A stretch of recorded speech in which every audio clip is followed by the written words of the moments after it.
So for the entire month, I'm just committed to giving you everything that you need. And so today's episode is no different because I take you step by step on how to design your day, your habits, and your rituals that consistently protect your progress, will make it easy to predict your success, and help you keep that momentum moving forward in your life and business. So as long as you have clarity on the areas of your life that move the needle, then this episode is how to apply them in to your exact life and business to get the results that you want.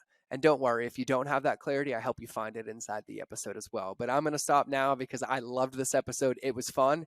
And personally, I think it's loaded with wisdom, but you'll be the judge of that. So make sure you let me know. But without further ado, let's get into the episode.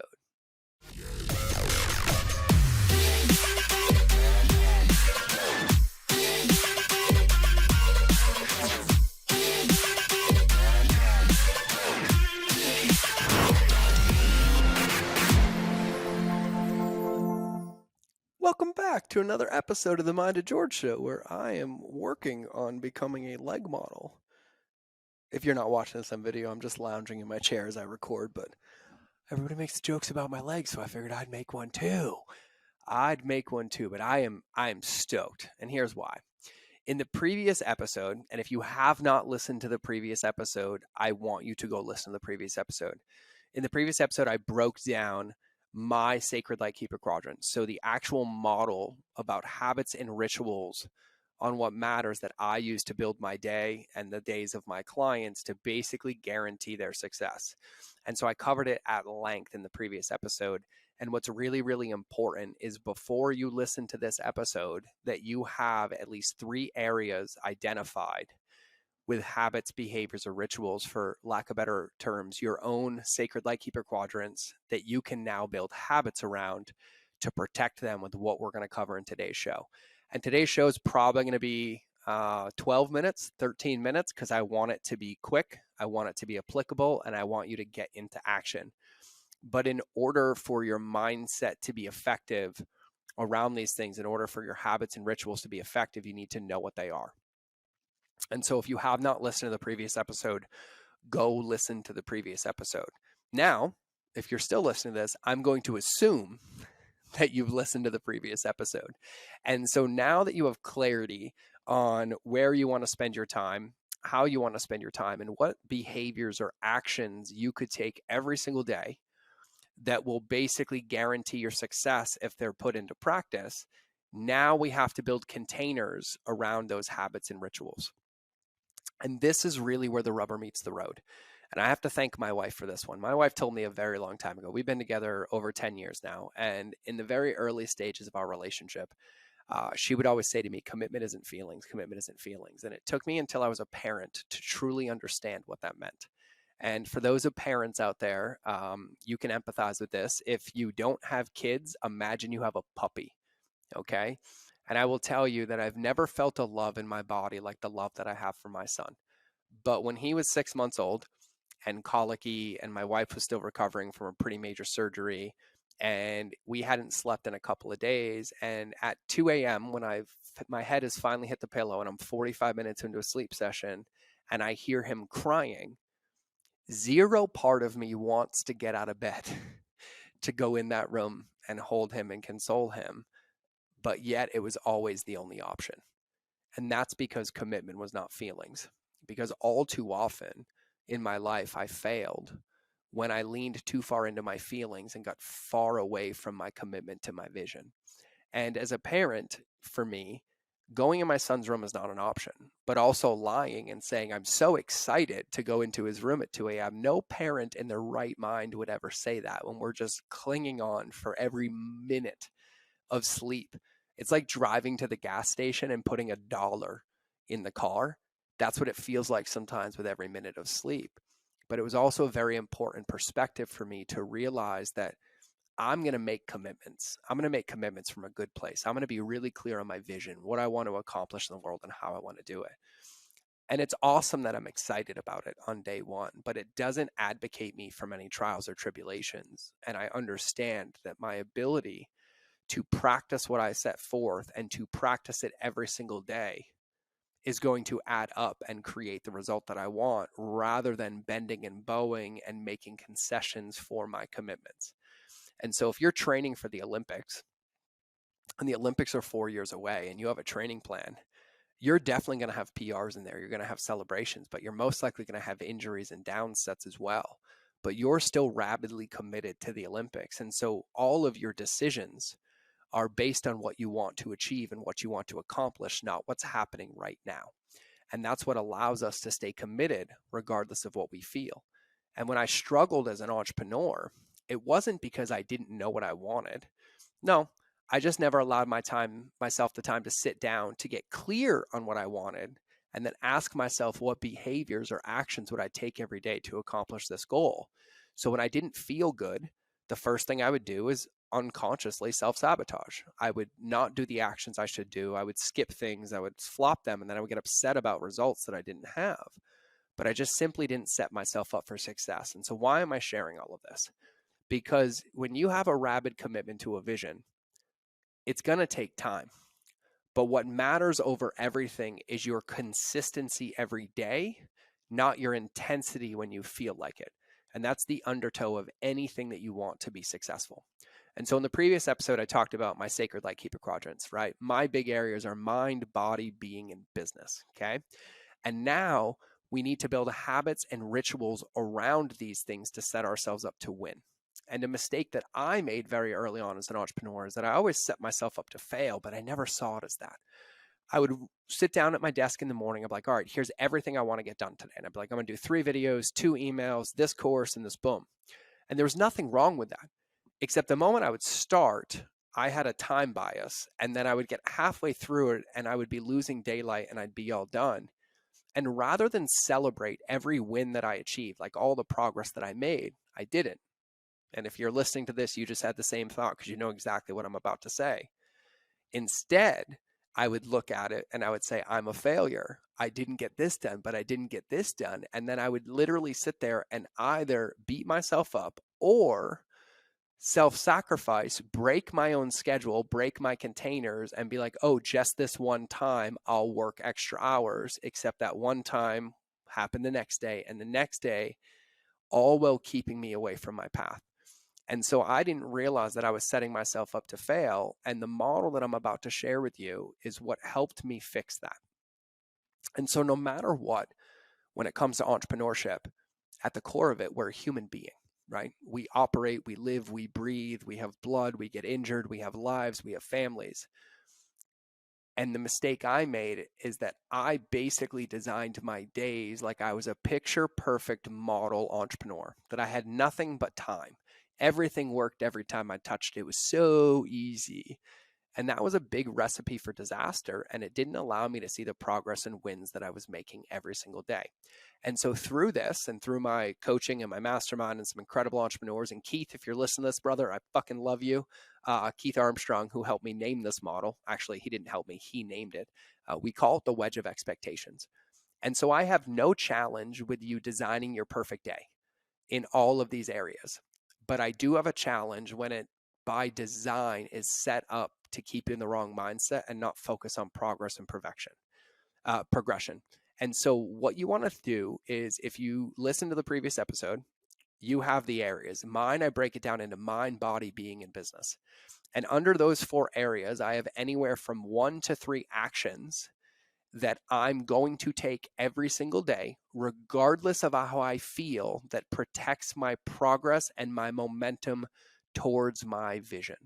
So step number 1 is you need clarity of the direction that you want to head towards your vision. It doesn't have to be crystal clear. It just has to be clarity. Once you have clarity of where you want to go, then you ask yourself, what are the important areas in your life that if you focus on intentionally every day and follow through will get you closer to that vision? And so my vision was clear. And then those 4 areas for me were my mindset, my body, my being, and my business. And so once I was clear on those 4 areas, then I broke down under each section 1 to 3 things that I could do every single day over a span of time that guaranteed if I did them every single day, I would move closer towards my vision. So that's where we are today.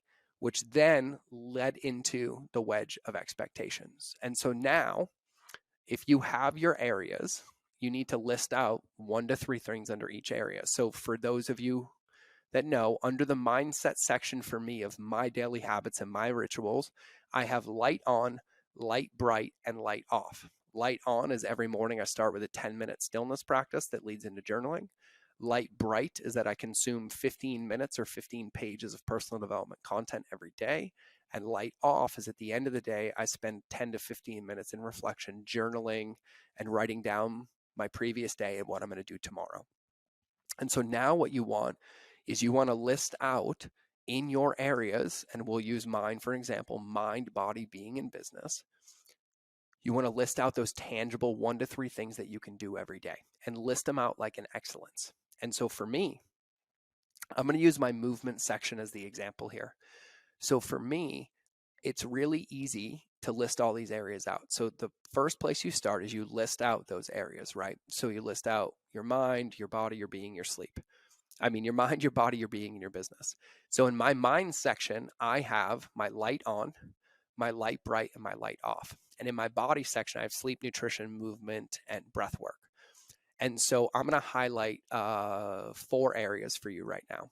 So under the body section, I have my breath work, and I'm drawing a blank right now on what I was just about to say.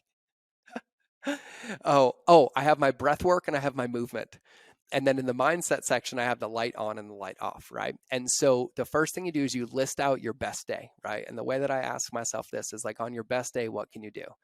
And I'm like, okay, cool. Well, for my light on, 15 minutes every morning is ideal for me. For my light off, 15 minutes is ideal. For my workout, like I have a rule that you must sweat 20 minutes a day. My ideal day is an hour a day. Okay. And then I don't know why I'm having so much trouble remembering what I share with you. It was I think I said I'd call out my breath, and I'm just going to use breath work and I'm going to use movement. Okay. So it was 20 minutes a day and then my breath work. And on an ideal day, I would spend an hour doing breath work. Okay. And so I list out on my ideal day, this is how I can tangibly, measurably see my success in each one of these areas. Right. So what I do is I call that the ceiling, right? I call that the ceiling. So for me, the perfect day is that I spend 15 minutes of reflection in the morning, 15 minutes in reflection at night. On my perfect day, that same day, I will sweat for at least an hour and I will have an hour breathwork practice. And so I design my perfect day, and we call that the ceiling. But then the most important step for me and the missing step for most people is what I call the floor. And the way that I phrase this is I ask myself and I say, on my absolute worst day, what can I remain committed to protect my progress?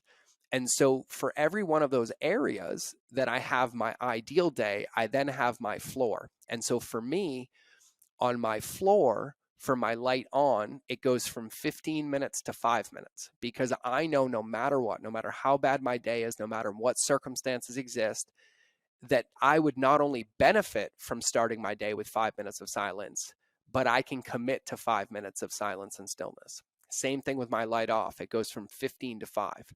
In my workout, my ideal day is an hour of sweating every day. On my worst day, it's 10 minutes every single day. And on my breath work, it's an hour every day. And on my worst day, it's 5 minutes every single day. And so for every area that I've labeled out a task, that best day side is what I would consider your ceiling. And that means like you wake up, it's roses and rainbows, you go to the office, you set your day up, and you're going to do all these things in excellence. And then the floor comes from if everything is in meltdown, if everything's breaking, what's the minimum I can commit to protect the progress and also keep myself tuned into my vision? And I call that my floor. And so a tangible example of this was about 3 years ago, when I had, I'll call it the last like big aha, like big trauma wound, big change in my life. My health got out of control again. I was not eating clean. I wasn't working out. We were having a lot of stuff go on. I lost a lot of money in business, and the first thing I gave away was my body. And I gained a ton of weight again. I was like 230 pounds. And I knew that I needed to take care of myself. And I no matter how much I'm averse to it, I love getting up early in the morning. I don't like waking up. I don't like being awake that early, but I love the stillness. I love the presence of like 4:30 in the morning, 5 in the morning. But I knew I'd been out of working out for so long that if I made the rule that I was going to work out every single day for an hour a day, that I would just quit. I would fail, I'd roadblock, I'd stumble, and something would get in the way. And so when I was designing the section for me for my workouts, my ceiling was that I'm going to work out for an hour a day. My floor was I'm going to drive to the gym parking lot and stay there for a minimum of 5 minutes. And so when I started getting back into shape and taking care of my body, the first week was easy. I was up at 4:30. I was at the gym by 5. I did my hour workout easy. Then on about day 8, I had a really bad night. I didn't sleep a ton, but I knew I made a commitment. So the next morning I woke up when my alarm went off and I was like, I am not working out. So I actually drove to the gym to keep my commitment. And I took a nap in the parking lot. And I was like, I'm just going to take a nap. I kept my word. I came to the gym. It's a win. And it's funny because I went to sleep and I woke up about 15 minutes later and I was so excited to work out that I walked into the gym and worked out. And over the course of 30 days, I think there were 7 days in total that I actually drove to the gym parking lot, but I never went inside the gym. And instead, one day I cried in my car. Another day I ended up listening to a book. One day I ended up talking to my wife. But I protected my commitment, which protected my progress and kept my brain tuned into winning. And so I say this because I never realized how much I was setting myself up to fail by only designing my perfect day, but never asking myself what would happen if I got a flat tire. Because truth be told, without a plan, when you get a flat tire, most entrepreneurs go to, oh, I got a flat tire, I might as well slash the other 3. Versus, oh, I got a flat tire, there's a jack in the trunk, it'll take me 10 minutes to pick it up, change the car tire, and then go. Or I should call AAA, or I should do whatever, was simply because I didn't have a plan. And so in order to keep yourself accountable to your habits and rituals, number 1, read Atomic Habits by James Clear, absolute best book in the world. But number 2 is you have to set yourself up to win. And if you make a plan and by default at the very beginning, the plan is unachievable, then it's never going to be stuck to, and it's not going to be consistent. And it's definitely not going to be consistent over a long enough period of time to have the results that come with the delayed gratification required. And so you take your buckets, right? Mind, body, being, and business. And then the ones that I highlighted out for you in the mind section, ideally 15 minutes alone in the morning, reflecting and journaling, and ideally 15 minutes alone at night, reflecting and journaling. That's my ideal day. My non-ideal day is 5 minutes in the morning, 5 minutes in the evening. And then into my body section, the 2 that I called out for you, my best day is like my goal every day is a 1-hour workout, like 1 hour of sweat, like get my body moving, drain my lymphatic, get into my body, boom, boom, boom. But on my worst day, I have it in there as a 5-minute walk because I know that no matter what the weather, no matter the trigger, no matter what's going on, I can always commit to 5 minutes. And there is no way that me going for a 5-minute walk, even if my entire life is in meltdown, that it will have any ill effect on me. It can only be positive. And so my dream is an hour. My floor is 5 minutes. And then with my breath work, like I love breath work. It's great. It's been one of the most profound tools for me. On my dream day, I do an hour of breath work a day. But on my unideal day, when I'm hit with panic attacks and anxiety and stress and I'm ruminating, I can commit to 5 minutes. And that 5 minutes, if I have the integrity and discipline to do it, even when I don't feel like doing it, only guarantees to move me forward and closer towards my goal. And then I can celebrate the win and then get back on it tomorrow.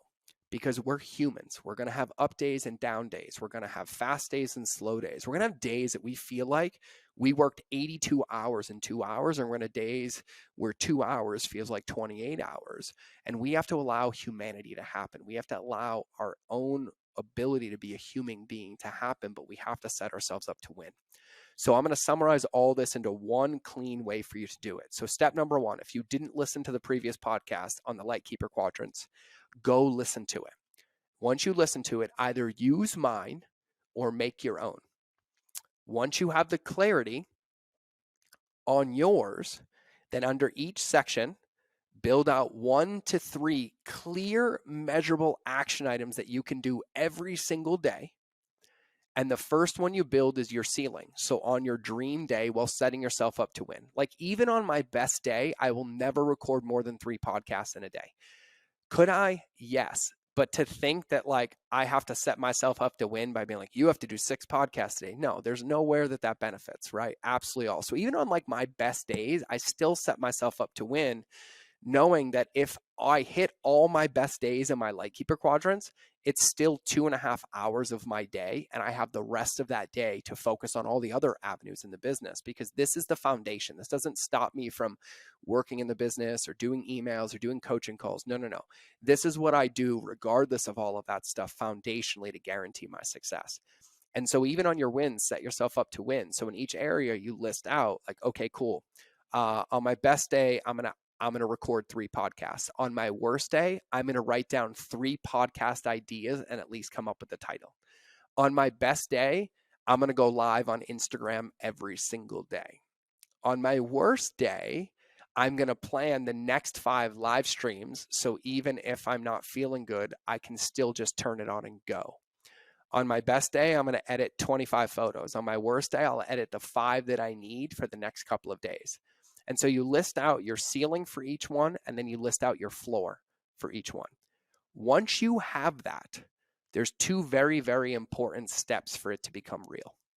Step number 1 is you look at it and then you intentionally design your day to achieve your things.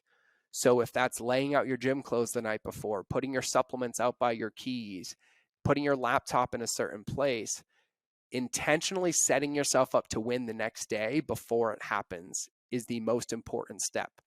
Step number 2, for this to become really real, is you have to publicly commit that you're doing it. You share it with your significant other, you share it with me, you post it on social, you share it with your audience, you share it with your team, and you make a public declaration, like a public commitment to yourself and to everybody else, that regardless of how you feel, these are the behaviors that you're going to work on, the things that you're doing, and the tasks and the actions that you're taking every day to protect your vision. Because what I want you to understand is that you're going to get hit with temporary feelings all day. Things don't work, marketing changes, new ads don't work, platform shutdown, TikTok banned, email marketing, this blank, this here, ads not working. It's coming. It's guaranteed. And those things cause temporary feelings. But what this guarantees is that your temporary feelings don't lead to permanent undesirable results, because you won't act on the feelings. You will default to your plan, which will protect your momentum. And your plan is aligned to your vision, not how you currently feel. And so this becomes a save my ship button. This becomes an SOS button. This becomes a realignment button, because at any moment when I'm off, when I feel off kilter, when I feel like I can't handle, if I feel like I'm responding not correctly, and I look at my day, the first thing I ask myself is, did you do your sacred Lightkeeper quadrants today? And like I said on the previous episode, 9 out of 10 times, the answer is no. And the moment I recognize that, my job becomes to bring my quadrants into excellence. And 9 out of 10 times, just that alone mitigates the situation at hand and gives me clarity or insight or confidence or whatever it is that I'm looking for that's going to help me navigate it. So this is exactly how I turn what I want into habits and rituals that I can protect. And so this is a gift for you starting the year off right. This is important. This is imperative. And you can't take it with a grain of salt that every single person you look up to, that you emulate, has a routine intentionally designed to give them the same thing. And the faster you recognize that and you build one for yourself, the faster your results will become unrecognizable to you because of how quickly and abundantly they came. And it just requires a plan, so that when I'm having that down day and I feel like I'm not good enough as an entrepreneur and I didn't have the impact I wanted, and boom, boom, boom, boom, boom, that those thoughts can exist freely, but I don't allow them to change my actions or behaviors that would actually make them true. Instead, I allow them to exist while focusing on hitting my floor every day, which disproves the thought in its essence. And then because I'm committed and I'm consistent, actually creates a different result even when I'm triggered. And so that's what I wanted to cover today. And I'm sorry it went a little longer than 12 minutes. I talked about the quadrants. or the Wedge of Expectations for about 12 minutes, but I added a lot more context. But this is something I'm extremely passionate about because I get asked a lot, and I try to tell this to people a ton. And this is really one of the big secrets. You, by design, by understanding this, will intentionally design your vision and your future while having brick by brick to measure and see the progress that will keep you in that momentum. And it just requires that you actually do the work. So that's what I got for you today. I'm going to go finish drinking my coffee. I'm going to sit over here and stare at my legs in the camera a little bit more. I will say I do have giant calves. I'm really proud of them. I worked hard on them.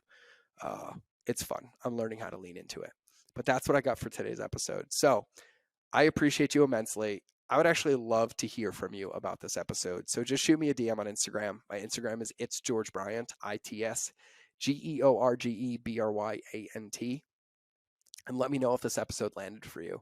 What'd you pick up? What are you going to do? Were there any distinctions? I would love to cheer you on and support you in this. And so I would love to hear how this goes for you. So that's what I got for today's episode. So I'm going to stop bumping my gums because there's a lot more goodness to follow. So remember that relationships will always beat algorithms, especially the one with yourself.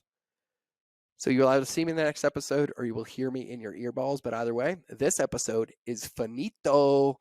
Let's cue the outro.